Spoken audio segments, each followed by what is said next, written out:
Magandang araw sa inyo lahat dyan mga kaibigan. Kumusta po kayong lahat dyan? Sana ay nasa mabuti kayong kalagayan mga kaibigan ko. For today's video mga kaibigan, kami nga pala ay nandyan sa simbahan mga kaibigan. At ako po ay napaaga ang dating mga kaibigan, kaya po ay inumpisahan ko na po ang paglilinis sa aming mga upuan dyan.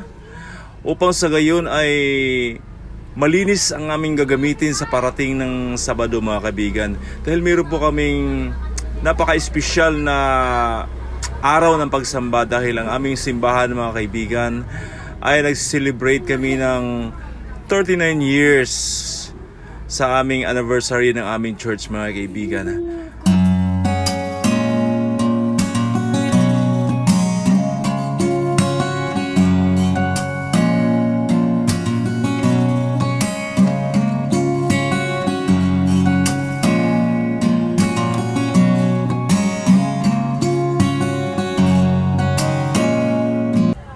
Bago nga pala lilinis yung mga upuan mga kaibigan, ay nung pagdating ko po ay nilinis ko muna yung palibot ng pader ng aming simbahan mga kaibigan. Dahil yung simbahan namin mga kaibigan ay hindi naman po gaanong kalakihan. Ito po ay maliit lamang. At pagkatapos nga po nung pader mga kaibigan, sinunod ko na nga po linisin yung mga upuan. At halos matapos ko na po linisin yung mga upuan mga kaibigan, ay dumating nga po si LA at saka si Sister Kea. At hindi ko na po nabidyohan ang kanilang pagdating. At pagkatapos ng mga kaibigan, ay sinunod nga po nilinis yung water dispenser namin mga kaibigan. Ay, napakadumi na rin po. Napakadami ng alikabok mga kaibigan. No? At sa amin nga po paglilingkod sa Panginoon mga kaibigan, kasama ng aking mga kapatiran sa pananampalataya, ay hindi po ito napakadaling gawain mga kaibigan. Ito isang napakahirap na paglilingkod mga kaibigan. Nandiyan na yung dumarating yung mga problema, kaliwat ka ng problema mga kaibigan. Nandiyan na yung mga pagsubok na napakatindi. Ang paglilingkod sa Panginoon mga kaibigan ay isa itong gawain na kung saan dito masusubok yung matibay at matatag na pananampalataya sa Panginoon mga kaibigan. No? Dahil ang paglilingkod sa Panginoon mga kaibigan, dito makikita ng Diyos kung gaano kakatapat sa Kanya. Ang mga pagsubok mga kaibigan, yan ay mga ginagamit ng Panginoon upang ikaw ay patatagin, ikaw ay padalisayin sa iyong paglilingkod sa Kanya, sa iyong pananampalataya sa Kanya mga kaibigan. Kaya po mga kaibigan, lubos po ako nagpapasalamat sa Panginoon dahil sa maraming taon na aking paglilingkod sa Panginoon mga kaibigan, ay napakarami kong mga problema, pagsubok na naranasan.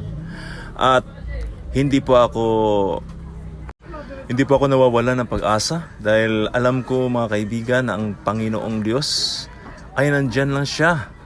Naghihintay lang siya mga kaibigan kung kailan tayo lalapit sa Kanya, kung kailan tayo tatawag sa Kanya.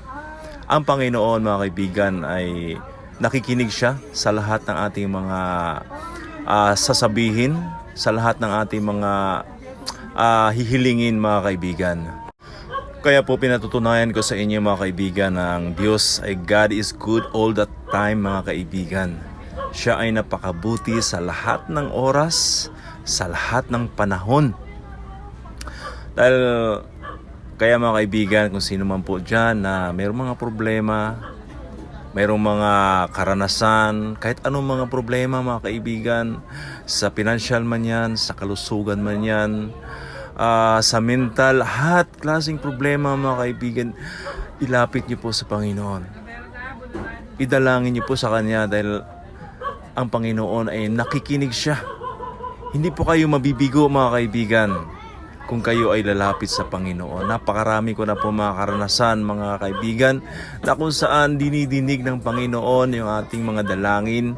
Minsan naman tinutugon niya ora mismo yung inyong kahilingan. Minsan naman may pagkakataon na maghintay ka dahil gagawa ang Panginoon ay ng napaka-espesyal na mga paraan upang ibigay niya ito sa iyo, yung kahilingan mo na talaga namang ma-appreciate mo mga kaibigan yung kabutihan at kagandahang loob ng ating Panginoon.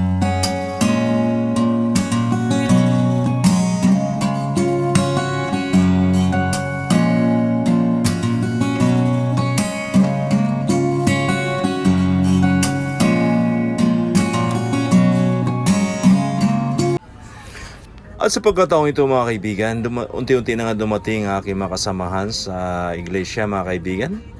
Ay na nga pala si Pastor mga kaibigan, si Pastor Rovil Pablo ay napakasipag, napakaresponsabling pastor at talagang samahan ka sa lahat ng panahon. At si Brother Jeff mga kaibigan ay dumating na rin po siya dahil galing siya sa pinig up niya yung mga gamit mga kaibigan sa parating na anibersaryo mga kaibigan. At itong pastor namin mga kaibigan, no, tingnan mo naman yan, napakasipag, napakamasayahin, napakasarap kasama.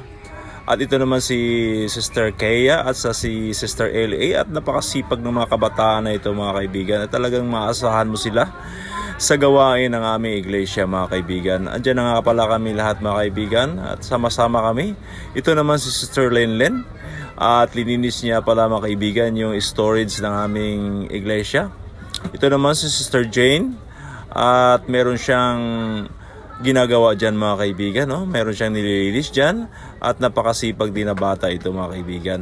Ito si Sister Linlin mga kaibigan ay talaga namang napakasigasig din sa kanyang pananampalataya sa Panginoon. At ito si Brother Jeff mga kaibigan ay talaga namang maasahan. Isa ito sa mga, siya po yung elder namin mga kaibigan sa iglesia. At ito naman si Sister Raquel mga kaibigan, isa rin to sa napakasipag, napakamaasahan pagdating sa iglesia mga kaibigan. At naglilinis nga pala siya dyan sa CR mga kaibigan. Oh. Napakasipag talaga ng aking mga kasama sa iglesia mga kaibigan. At pagdating naman sa oras na ito mga kaibigan, ito na nga pala ang aming napakabuting mami namin mga kaibigan. Siya nga pala yung may-ari ng iglesia mga kaibigan. Siya may-ari ng simbahan mga kaibigan. Dahil ang bahay na ito mga kaibigan ay pinahiram niya, pinagamit niya para sa iglesia. Ang bahay nga pala ito mga kaibigan ay up and down. Ang taas po ay doon siya nakatira kasama ng kanyang mga apo at mga anak. At si Mami Victoria Lambina mga kaibigan ay 95 years old na siya mga kaibigan.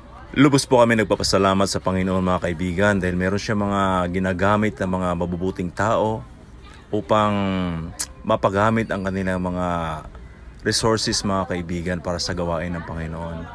Ngunit sa balang araw kami po umaasa at nagtitiwala sa Panginoon na ang aming iglesia ay makasumpong din ng mga mabubuting tao na magbibigay at magdodonate na ng sariling lupa ng iglesyang ito. At sa pagkataon na yun mga kaibigan, masaya ang aking mga kapatiran na maranasan na yun, na hindi kami mangamba na kami ay paalisin at hindi kami mangamba na kami mangupahan sa isang building na kung saan ay pagmamay-ari na mismo ng iglesia namin mga kaibigan. Kami ay lubos umaasa sa Panginoon na meron siya mga gagamiting tao pagdating ng panahon. So lubos po ako nagpapasalamat sa iyo sa pagkataon na ito mga kaibigan, sa inyong panonood, pagtangkilik sa aking mga video. Hanggang sa muling pagkikita mga kaibigan. God bless po!